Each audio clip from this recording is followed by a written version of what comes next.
ডাকসুর আয়নায় জাতীয় রাজনীতি, ডাকসুতে মানে যে জয়লাভ করবে, একটা বিষয় লক্ষ্য করছে যে অভিযোগগুলো এসছে যে ডাকসুতে পুরো রাজনৈতিক দলগুলো প্রকাশ্য ওখানে না যেতে পারলেও পুরো দেশব্যাপী, এটা বিএনপির বিরুদ্ধেও আছে, জামাতের বিরুদ্ধেও আছে, দেশব্যাপী জামাতের লোকজনরা বিভিন্ন জায়গায় গিয়ে গিয়ে তারা তাদের বাবা মা থেকে শুরু করে গার্ডিয়ানদের কাছে বলার চেষ্টা করছে যেন তাদেরকে ভোট দেওয়া হয়। এটা হতেই পারে। এখন প্রশ্ন হলো, এই নির্বাচনটা জাতীয় রাজনীতিতে কী ধরনের প্রভাব বিস্তার করতে পারে বলে মনে করছেন আপনি? যদি আপনি আমাকে একাডেমিক্যালি যদি জিজ্ঞেস করেন তাহলে আমি একরকম উত্তর দেবো, আর রাজনৈতিক কারণভাবে জিজ্ঞেস করলে আমি আরেক রকম উত্তর দেবো। দুইটাই দিবেন?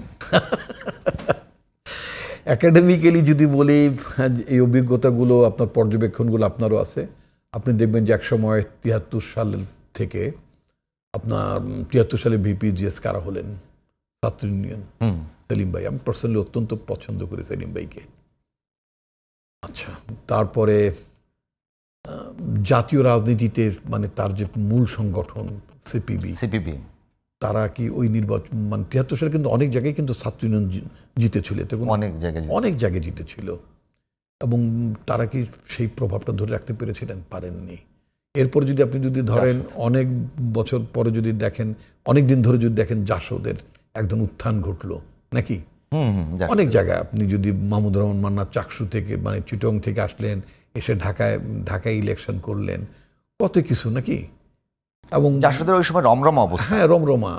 ছেলেরা মানে ছেলেমেয়েরা শিফট করে ফেললো জাসদের দিকে ভোট দেওয়ার ব্যাপারে।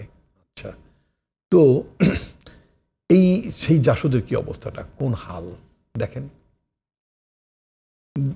তো, তাকিয়ে দেখেন তো। এটা যে খুব হয় তা না। আর ডাকসু নির্বাচনে পাকিস্তান আমলের এটার একটা আমার কিছু নিজের লেখাজোখাতে মানে ভবিষ্যতের বইয়ের জন্য আছে। সেটা হচ্ছে যে ডাকসুতে একসময় তো যেমন তোফায়েল আহমেদের যখন ইলেকশন করে, তারা কিন্তু সরাসরি ভোটে ভিপিজিএস না, তারা কিন্তু বাই রোটেশন, মানে 8টা হল ছিল তখন। এই হল থেকে যে ভিপিজিএস হতো, এই হলে ভিপি হলে ওই হলে জিএস, ওটা এবার হয়েছে, এর পরের বার ওই হল আর ভোট দিতে পারতো না। এভাবে বাই রোটেশনে হয়ে গেছে। তারপর সিচুয়েশনটাকে যে গ্রাফ করতে পারছে, তো তিনি হিরো হয়ে গেছেন। যেমন 69 তোফায়েল আহমেদ তখন জোরলক হলে টার্ন থেকে বোধহয় ভিপি, উনি গ্রাফ করতে পেরেছেন।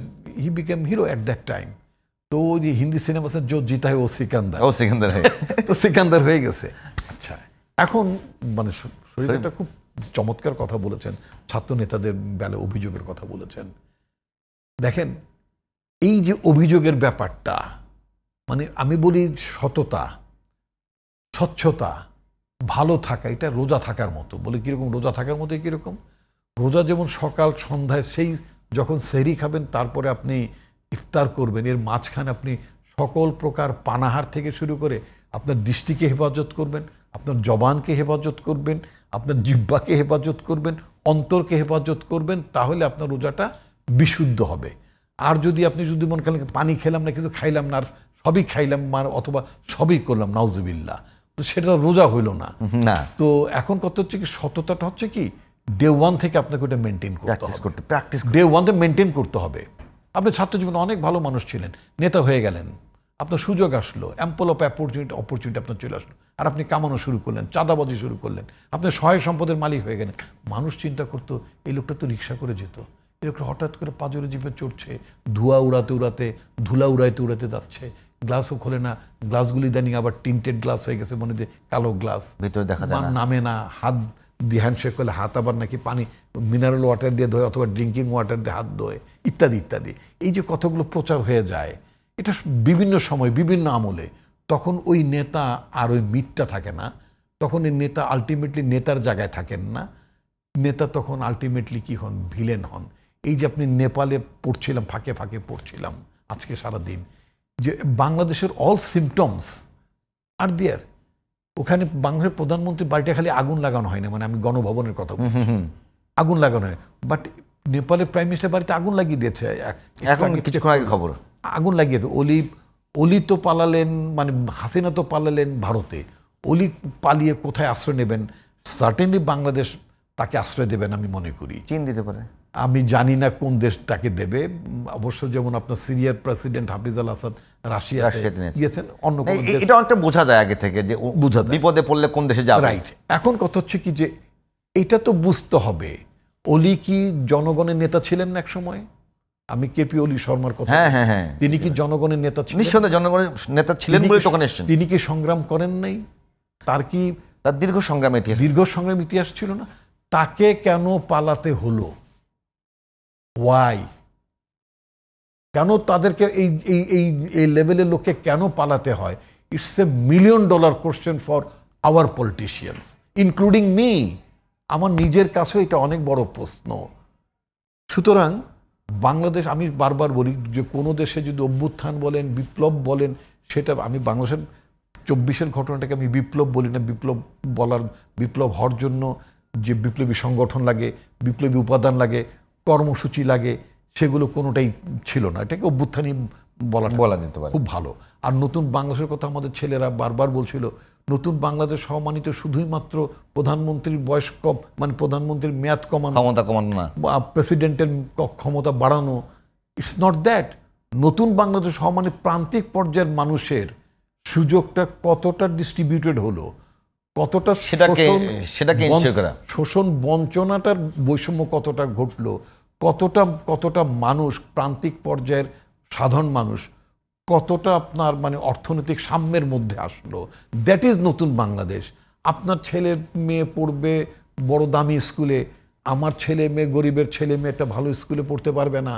আপনি বড়জোর বলতে পারেন ঠিক আছে ভর্তি পরীক্ষায় হতে পারে, কিন্তু একেবারে আমার ভর্তি পরীক্ষাও আমার তো পড়ার সুযোগ নেই ভালো স্কুলে, কারণ ওই বেতন দিয়ে তো সম্ভব না পড়ানো। আপনার বাচ্চা দুপুরবেলা মিড ডে মিল পাচ্ছে না, দুপুরবেলা খাবার পাচ্ছে না, ও ক্ষুধায় স্কুলে যেতে চায় না। তো আপনি কি এগুলো অ্যাড্রেস করেছেন? কখনো করেননি, তাই না?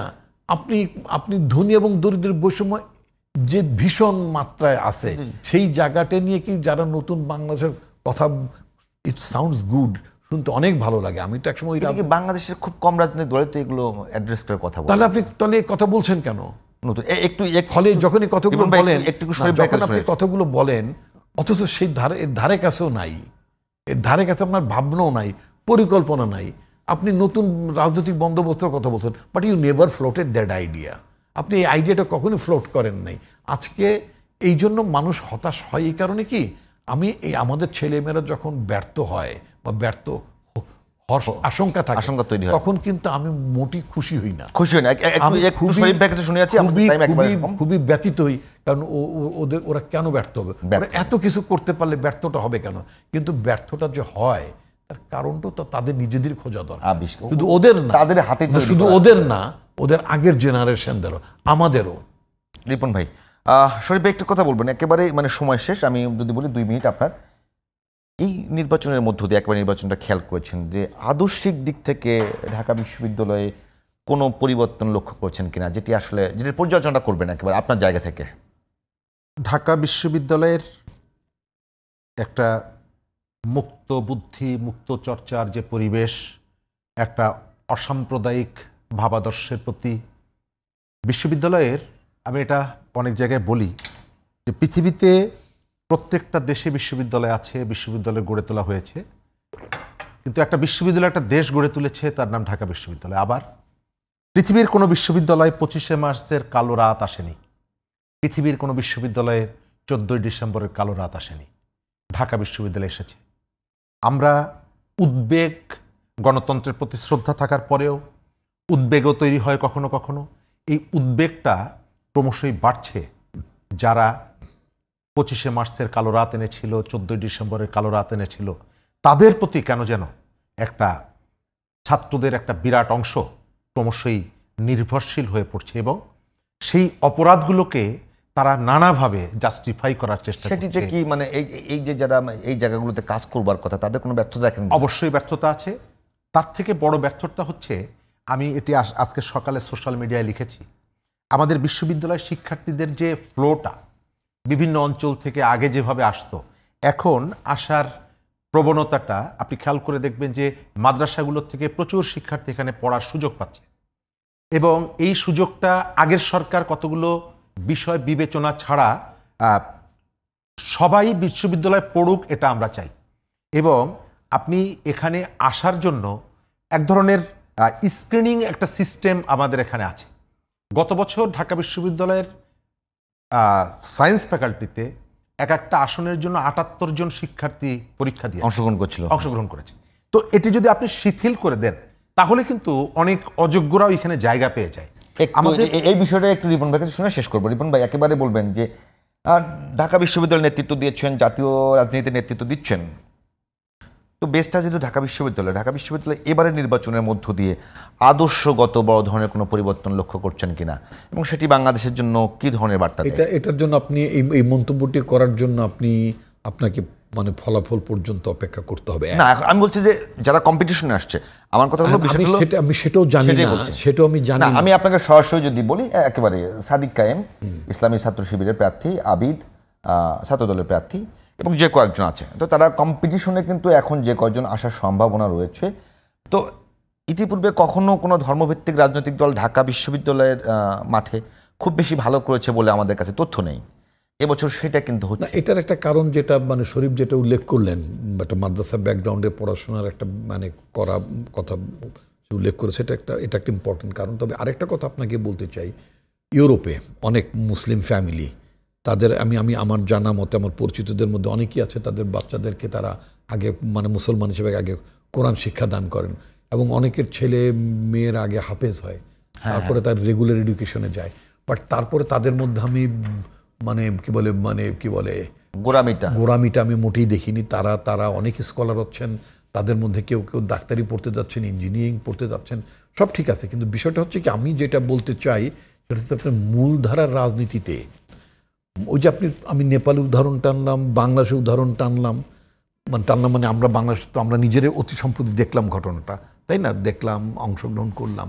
সেটা হচ্ছে কি, আপনার মূলধারার রাজনীতিতে যখন আপনি চুরি দুর্নীতি লাগামহীন হয়ে যাবে, আপনি দেখবেন আপনি অনেক খাচ্ছেন, আপনি একেবারে ভুরি ভোজ লাগামহীন হয়ে যাবে একেবারে। আপনি যখন খুব খাচ্ছেন, বিরিয়ানি টিরিয়ানি এটা ওটা অনেক খাচ্ছেন, তখন কিন্তু আপনি বলবেন যে না, আজকে একটু খাবো, কি বলে, একটু ডাল ভাত খাবো, তাই না?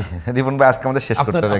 এই যে ছেলে মেয়েরা দেখলো যে এগুলো তো দেখছে, আচ্ছা ঠিক আছে, এরা ধর্মের কথা বলছে, কিন্তু ওদের পাস্ট জানছে না বা বুঝছে না, তখন দেখা গেল যে এক ধরনের একটা বিকল্প খোঁজার সন্ধান করে। সেই বিকল্পটা আপনি নন কেন? আমার বক্তব্য হচ্ছে আপনি নন কেন। ধন্যবাদ রিপন ভাই। নিজের সাথে ভালোত্বের প্রতিযোগিতা নিজের সাথেই করেন।